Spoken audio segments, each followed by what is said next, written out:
Welcome back to the second last episode of property decode. और आज हम बड़ी इंटरेस्टिंग टॉपिक पे बात करेंगे। कॉलोनी बन गई या एक्चुअली कंप्लीट भी हुई।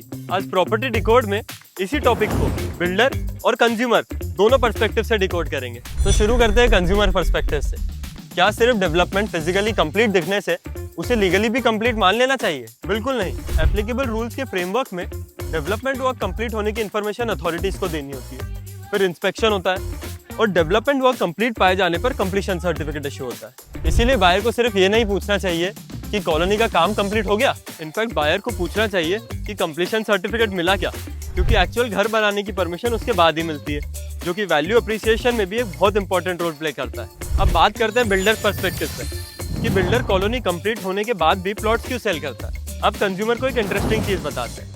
आपको ऐसा लगता है कि कॉलोनी डेवलप होने के बाद बिल्डर के पास कुछ सेल करने के लिए बचा ही नहीं, बट प्रैक्टिकली एप्लीकेबल रूल्स के अंडर डेवलपमेंट के लिए कुछ प्लॉट मॉर्गेज भी किए जाते हैं। For example, MP coloniser rules में 25% प्लॉट्स मॉर्गेज करने का प्रोविजन रहा है, ताकि डेवलपमेंट कंप्लीट ना होने पर अथॉरिटी के पास एक सिक्योरिटी रहे। और जब रिक्वायर्ड डेवलपमेंट कंप्लीट हो जाता है और कंप्लीशन सर्टिफिकेट इश्यू होता है तो मॉर्गेज इन्वेंट्री भी रिलीज हो जाती है। तो बिल्डर के पर्सपेक्टिव से देखें तो कॉलोनी कंप्लीट होने के बाद भी एक फ्रेश इन्वेंट्री अनलॉक होती है। सो रिमेंबर, डेवलप्ड कॉलोनी और ऑफिशियली कंप्लीटेड कॉलोनी दोनों सेम चीजें नहीं होती। सो दिस टीचेस कि बिल्डर क्या दिखाता है और कंज्यूमर को क्या देखना चाहिए। तो ये था हमारा लाभम ईडन गार्डन का प्रॉपर्टी डिकोड।